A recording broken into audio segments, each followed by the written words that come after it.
Hello everyone and welcome back to my channel today. My name is Christian and today we're here to talk about the new record from Memphis May Fire. It is titled The Light I Hold, and I went into this record with pretty much zero expectation. I've never been a fan of Memphis May Fire. They've always been one of the weaker bands in that warped tour metalcore scene, and adding on top of that, just the personality of their vocalist, Matty Mullins, who you see him in the press all the time. He's not a popular guy and someone who is very hard to respect just from what we've seen online, what's been uncovered about him, what he's done on stage, all that kind of stuff. So went into this record with no expectations, and this record met those expectations. This is a nothing record. It is a pure example of cringe music and bland music. There's nothing special going on here, and honestly, there's not a lot to say about this record, so let's dive straight into it and get out of here quickly, unlike this record lets you do, because it goes for about 50 minutes and it overstays its welcome by about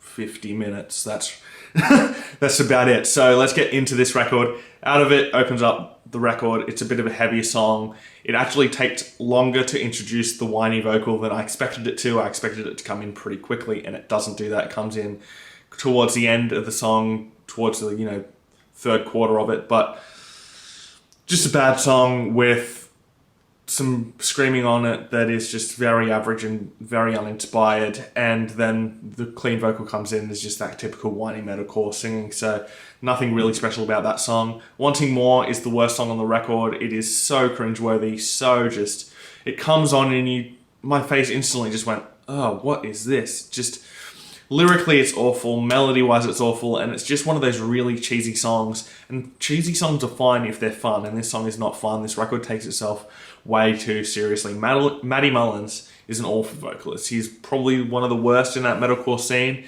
He's got the typical whiny vocal, and then his screams are also very generic, and there's nothing special going on there. Lyrically, everything is just pure, straight up, exactly what you'd expect. It doesn't feel personal at all, and it doesn't feel emotional at all. They're just those Tumblr type lyrics that you see, well, obviously on Tumblr all the time, just ones that you see fangirls posting out all the time when they are feeling depressed. So that's the entire lyrical content of this record.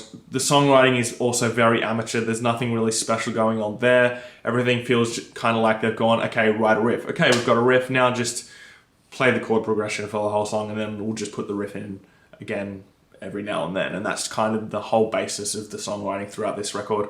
The songs overstay their welcome as well. Every song goes for too long. That's also a songwriting issue. Everything just feels like it drags after about the 2-minute mark. If maybe the songs had been 2 minutes, they would have been a bit better, to be honest, because they're just so repetitive and they just do the same thing over and over and over again. And there's an astounding lack of originality on this record. There's nothing going on here that stands out and makes you go, oh, that's a bit different. It's all just straight up exactly what you'd expect as soon as you hear the band name and as soon as you hear any band from that warped to a metalcore scene.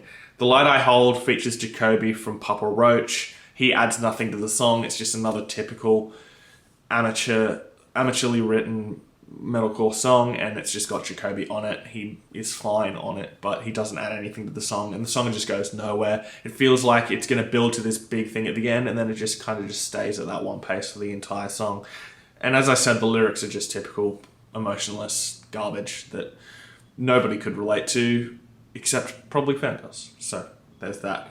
The production is also way, way, way too clean. It just feels like there's 5 computers playing these songs instead of people, and it's just too perfect, too clean, and just feels very emotionless. If there'd been a bit of grit in there, bit of imperfect textures in there, then it would have added some levity to the record, and it just doesn't do that. That's Just Life is another song that is just bad. It's a radio rock ballad.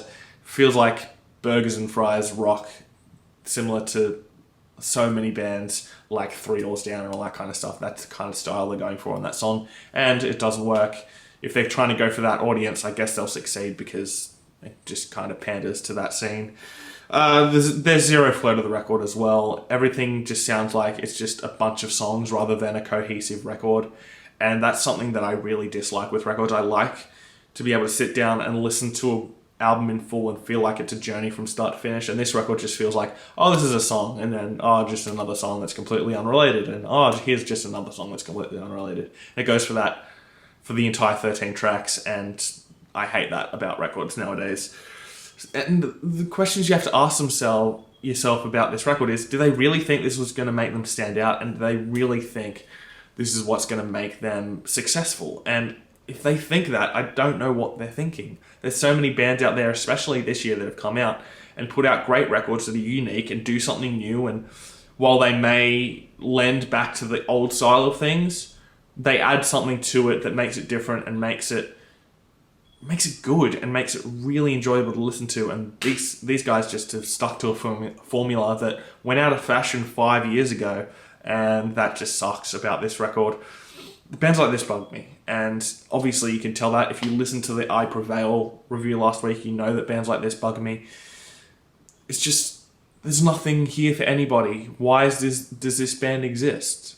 There's so many of them, and they're all going to die. They're dying slowly now already, and when I hear people say that rock is dying, these are the bands I think of, because rock isn't dying. There are so many brilliant bands out there that are so good, and it's bands like this that bring everyone down, and that just sucks. Overall, it's an awful record. It's full of nothing songs.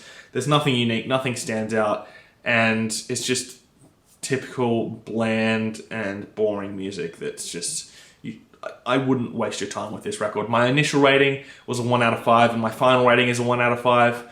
But yeah, I wouldn't recommend listening to this record. Anyway, let me know what you thought about the record down below in the comments. Let me know if you liked it, if you didn't like it. Let's have a conversation about it. We're here to talk about music, so why don't we do that? And if you're just going to fill up the comments with hate and insults, sure, do that. That's fine with me. I'm just going to laugh at how pathetic your life is. Anyway, thanks for watching my video today. Please hit subscribe down below, and I'll see you next time. Fresh cuts.